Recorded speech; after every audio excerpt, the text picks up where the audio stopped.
Oke teman-teman, selamat datang di Super di Atas Sinam. Jadi pada video kali ini saya akan memperkenalkan kepada teman-teman sebuah playlist tentang bahasa pemrograman Python. Jadi saya akan membuat sebuah playlist Introduction Python dan seterusnya, yaitu membahas tentang dasar-dasar pemrograman Python. Ya, nantinya kita akan belajar tentang dasar-dasarnya, kemudian instalasinya. Kemudian kita akan belajar tentang tipe data, kemudian kita akan belajar tentang perulangan, for, kemudian logika, if, while, do while, dan lain sebagainya. Kemudian ada array juga, nanti bahkan ujungnya kita akan membuat sebuah machine learning sederhana, deep learning, itu untuk outputnya ke depannya. Jadi untuk sementara, ini adalah serial pertama kita, yaitu tentang Python. Sebelumnya perkenalkan, nama saya Supardi Atisinam. Sekarang saya adalah seorang mahasiswa akhir di salah satu kampus di Yogyakarta. Oke, kita langsung saja. Yang pertama, playlist yang pertama kita adalah Introduction Python. Nah, di sini kita akan mengetahui tentang sejarah Python. Jadi sejarah Python itu muncul di tahun 1990. Yang penciptanya adalah yang namanya ini, Guido van Rossum lah namanya. Jadi dia ini orang Belanda, lahir di Haarlem, Belanda pada tanggal 31 Januari 1956. Dia mendapatkan gelar master di jurusan di jurusan matematika dan ilmu komputer di Universitas Amsterdam pada tahun 1982. Nah, pada saat itu dia bekerja di Centrum Wiskunde dan Informatika di Belanda. Nah, pada waktu dia bekerja, si Guido van Rossum ini dia berkontribusi untuk membuat sebuah bahasa pemrograman ABC. Nah, kemudian si Guido van Rossum ini dia itu dari bahasa pemrograman ABC ini itu masih banyak kekurangan. Masih banyak kekurangan, nah makanya dia tuh berpikir gimana sih dia membuat sebuah bahasa pemrograman tuh yang mudah. Yang mudah tetapi kayak memiliki banyak kelebihan. Nah, akhirnya dia membuat sebuah bahasa pemrograman baru yang namanya Python. Nah, Python ini namanya pun dia terinspirasi dari sebuah acara komedi. Jadi bukan karena dia terinspirasinya dari apa atau dari ular atau apa gitu, enggak. Jadi pada waktu itu si Guido van Rossum ini dia tuh fans beratnya acara komedi di Inggris yang namanya tuh Monty Python's Flying Circus ini. Jadi memang acara komedi ini tuh kayak sempat viral lah, sempat tren lah di zaman 1970 sampai 80-an lah.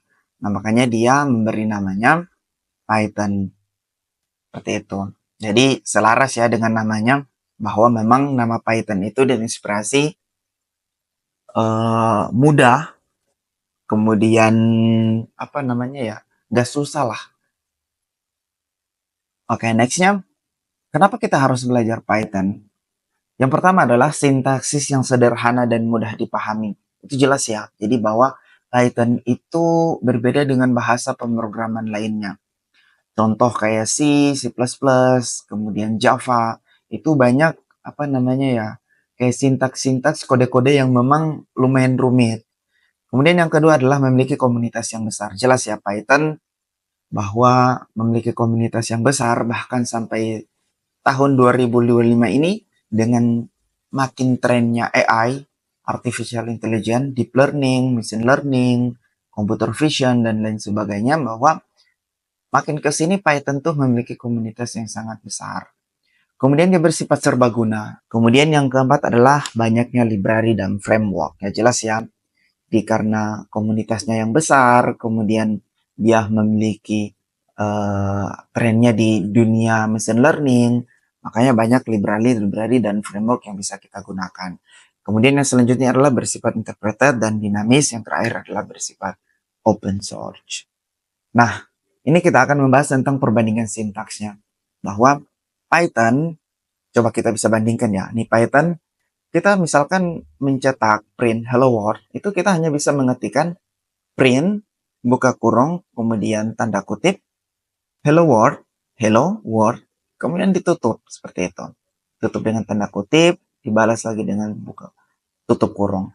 Nah, beda halnya dengan C++. Nah, C++ kita harus bisa menambahkan include IOStream, using namespace std, kemudian harus ditutup lagi dengan titik koma. Kita harus menuliskan in main-nya, buka lagi dengan buka kurung tutup kurung. Beda halnya lagi dengan C. Kita harus bisa menuliskan include stdio-nya, kemudian in main-nya, print hello world, dan lain sebagainya. Java pun demikian. Kita harus menuliskan public static main, public static void main string, seperti itu. Jadi susah ya. Lebih banyak lah, lebih banyak dan lebih ribet lah.